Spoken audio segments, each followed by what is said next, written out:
নমস্কার। ইলিশ মাছের লেজ ভর্তার কথা শুনলে জিভে জল চলে আসে। বাড়িতে সবাই কম বেশি ইলিশ মাছের লেজা ভর্তা করেই থাকি, তবে মাওঘাটে ইলিশের লেজা ভর্তার স্বাদটাই একদম অন্যরকমই হয়। আজ আপনাদের সামনে এরকমই একটি রেসিপি শেয়ার করব। আশা করি আজকের রেসিপিটা আপনাদের ভালো লাগবে। তাহলে চলুন আজ মাওঘাটে স্টাইলে ইলিশের লেজ ভর্তা করি। আমি এখানে ইলিশ মাছের 3 পিস লেজা নিয়েছি। এবার একটি প্যানে সরিষার তেল দিয়ে দিব। তেল গরম হতে হতে আমি অন্য সাইডে মাছের ভিতরে লবণ হলুদ মাখিয়ে নিব। আমি এখানে সামান্য পরিমাণ লবণ আর সামান্য পরিমাণ হলুদ দিয়ে মাছ মাখিয়ে নিব।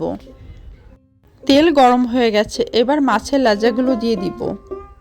মাছের লেজা ভাজি করার সময় চুলার আঁচটা লোতে রাখতে হবে। অল্প আছে মাছ ভাজি করলে মাছের ভিতরটাও ভালোভাবে ভাজি করা হয়।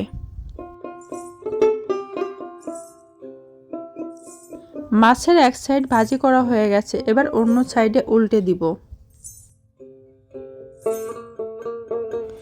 এবার মাছগুলো ভালো করে ভাজি করা হয়ে গেছে, এবার মাছ নামিয়ে নিব।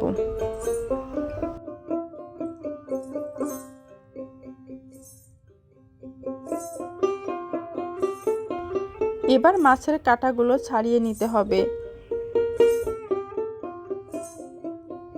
একটি চামচ দিয়ে মাছের বড় কাঁটাটা ছাড়িয়ে নিব। তবে আজকের এই ভর্তার রেসিপির ভিতরে সবথেকে কঠিন গুরুত্বপূর্ণ কাজ হচ্ছে মাছের এই কাঁটা বেছে নেওয়া।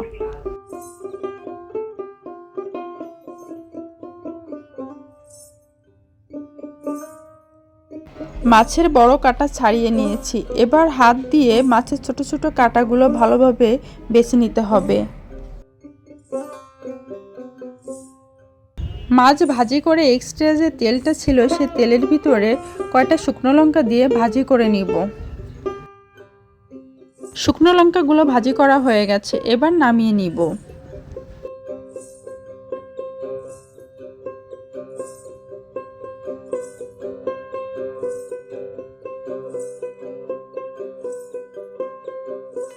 এই একই তেলের ভিতরে এবার আমি মাঝারি সাইজে দুটো পেঁয়াজ কুচি দিয়ে দিয়েছি। পেঁয়াজ কুচিগুলো হালকা ব্রাউন কালার করে ভাজি করে নিব। আপনারা এখানে কাঁচা পেঁয়াজ কুচিও ব্যবহার করতে পারেন, তবে কাঁচা পেঁয়াজটা আমার পার্সোনালি পছন্দ না, এই জন্য আমি পেঁয়াজটা হালকা ব্রাউন কালার করে ভেজে নিয়েছি। পেঁয়াজ কুচিগুলো ভাজি করা হয়ে গেছে, এবার আমি নামিয়ে নিব।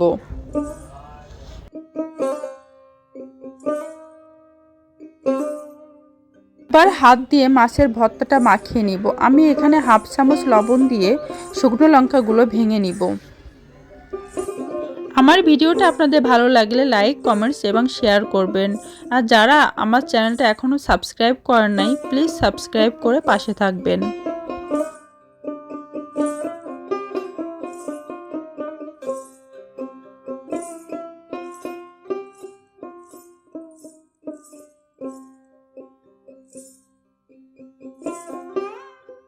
এবার এই ভর্তার ভিতরে ধনিয়া পাতা কুচি দিয়ে দিব। ইলিশ মাছের সঙ্গে ধনিয়া পাতা বেমানান, তবুও ভর্তার সঙ্গে খেতে ভালো লাগে। আপনারা চাইলে স্কিপ করতে পারেন।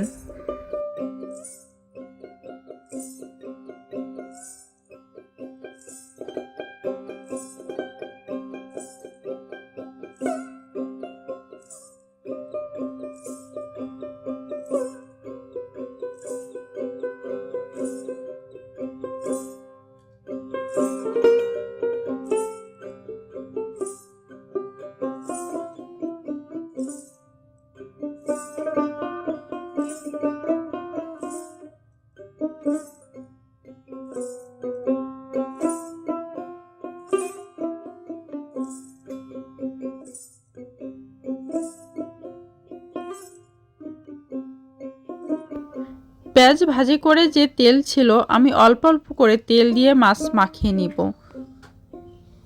আপনারা এই ভর্তাটা শিলবাটায় বেটে নিতে পারেন।